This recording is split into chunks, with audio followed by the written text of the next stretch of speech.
तो फंडामेंटल ऑक्सियम्स के regarding 7th question में हमें 3 पार्ट्स सॉल्व करने हैं। तो पहले पार्ट में हमें गिवन है अगर ए एंड बी दो इवेंट्स है and probability of B not equals to 1 है, देन हमें शो करना है कि probability of A given B bar is equals to probability of A minus probability of A B divided by 1 minus probability of B. तो सबसे पहले question के लिए we know that the definition of conditional probability is, conditional probability के definition से हमें ये पता है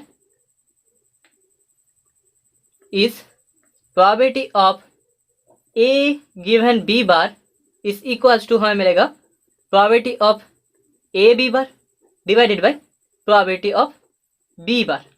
ठीक है, अभी इसे अगर हम डायग्राम में ड्रॉ करें तो ए हमारे पास ए इवेंट है, this is the event A and this is the event B, this is the event B. इन दोनों का जो इंटरसेक्शन वाला पार्ट है दैट इज ए बी। अभी ए अगर बी इवेंट हो जाएगा तो ए वाला पार्ट बी बार होगा, this is the B bar part. A B को छोड़ के बी इवेंट का बाकी वाला पार्ट बी बार हो जाएगा। ओके, सो फ्रॉम हियर हम लिख सकते हैं probability of A B bar is equals to probability of A minus probability of A B divided by probability of B bar. क्योंकि यहाँ पर हम देख सकते हैं कि probability of A is equals to probability of A B plus probability of A B bar. यहाँ पर इवेंट ए का प्रोबेबिलिटी इवेंट ए बी के probability and event A B bar के प्रोबेबिलिटी के एडिशन के साथ इक्वल होगा, क्योंकि ए बी बार मतलब ए इंटरसेक्शन बी बार। हमारे पास ए इवेंट है, ए पूरा वाला event, and B bar event है, ए वाला इवेंट। तो इन दोनों का जो इंटरसेक्शन पार्ट होगा वो हमें मिलेगा बी बार। ठीक है, तो ए वाला इवेंट हमें यहाँ से मिलेगा और ए बी की प्रोबेबिलिटी मतलब ए वाला पार्ट।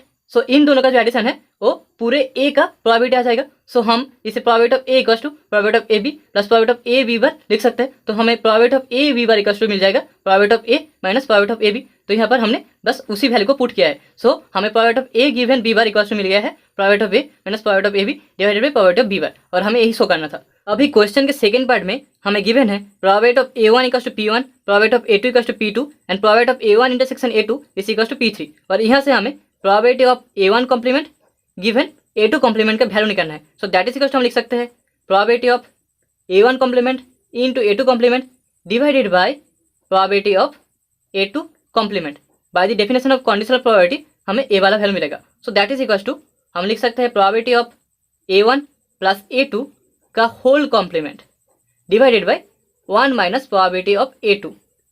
ठीक है, क्योंकि हमें पता है A1 complement into A two complement is equals to A one plus A two का होल कॉम्प्लीमेंट।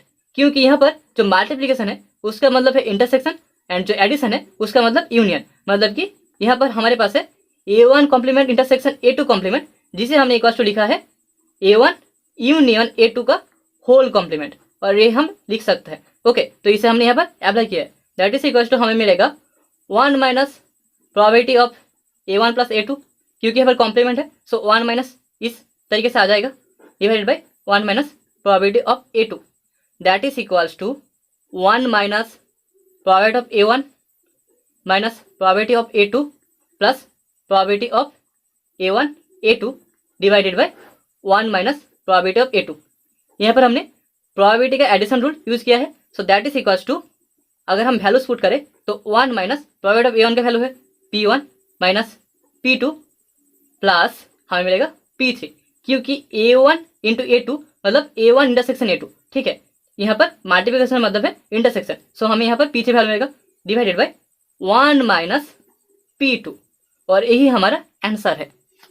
अभी क्वेश्चन के थर्ड पार्ट में हमें गिवन है कि A and B are mutually exclusive events and probability of A union B is not equals to 0, और यहाँ से हमें probability of A given A union B का वैल्यू निकालना है। So that is equals to हम लिख सकते हैं probability of A intersection A union B divided by probability of A union B.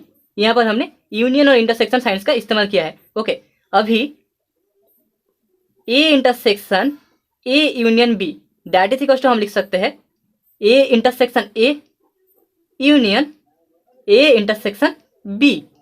So that is equals to हमें मिलेगा A intersection A का मतलब है A union A intersection B का मतलब है फाई, क्योंकि यहाँ पर A and B are mutually exclusive events, तो हमें ए इंटरसेक्शन बी का वैल्यू मिलेगा 5, दैट इज इक्वल्स टू हमें ए मिलेगा।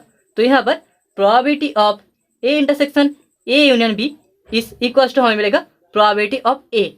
अगेन हमें probability of A union B is equals to मिलेगा probability of A plus probability of B minus probability of A intersection B, that is equals to हमें मिलेगा probability of A plus probability of B, क्योंकि probability of A intersection B का value होगा 0।